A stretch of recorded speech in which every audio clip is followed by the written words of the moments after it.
మహావతార్ నరసింహ ఇప్పుడు అందరూ ఈ మూవీ గురించే మాట్లాడుకుంటున్నారు. చిన్న సినిమాగా రిలీజ్ అయి మహావతార్ నరసింహ బాక్సాఫీస్ వద్ద భారీ హిట్ని సాధించింది. ఈ సినిమా చిన్న పెద్ద అని తేడా లేకుండా అందరినీ ఆకర్షించి వసూళ్ల వేటలో ముందుకు వెళ్తుంది. ఎవరికి ఊహకందని రేంజ్లో ఈ మూవీ కలెక్షన్స్ వస్తున్నాయి. జూలై 25న ఈ మూవీ విడుదల కాగా ఆగస్టు 9 నాటికి దాదాపు 150 కోట్ల కలెక్షన్లు రాబట్టి ఇండియన్ చరిత్రలోనే సరికొత్త అధ్యాయాన్ని లిఖించింది.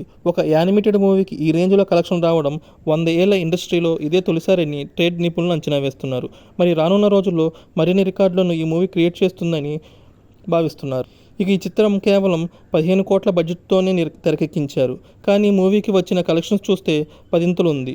అంతేకాక ఇండియాలో మొట్టమొదటి యానిమేషన్ చిత్రం కూడా ఇదే కావడం విశేషం. ఇక ఈ మూవీ సెప్టెంబర్ లేదా అక్టోబర్లో ఓటీటీలో స్ట్రీమింగ్ కానున్నట్టు ప్రచారం నడుస్తుంది. అయితే దీనిపై సినిమా నిర్మాణ సంస్థ క్లారిటీ ఇచ్చింది. ఈ సినిమా అన్ని థియేటర్స్లో ఇప్పటికీ విజయవంతంగా ఆడుతుందని, దీని ఓటీటీ డీల్స్ను ఇంకా ఖరారు చేయలేదని తెలిపింది. ఇక బుక్ మై షో యాప్లో ఈ మూవీ వీరవిహారం చేస్తుంది. గంటకు 42,000 పైగా టికెట్స్లు అమ్ముడవుతున్నాయి. ఇక ఆగస్టు 14న విడుదల కానున్న కూలీ చిత్రానికి గంటకు 17,000 టికెట్లు అమ్ముడుపోతున్నాయి.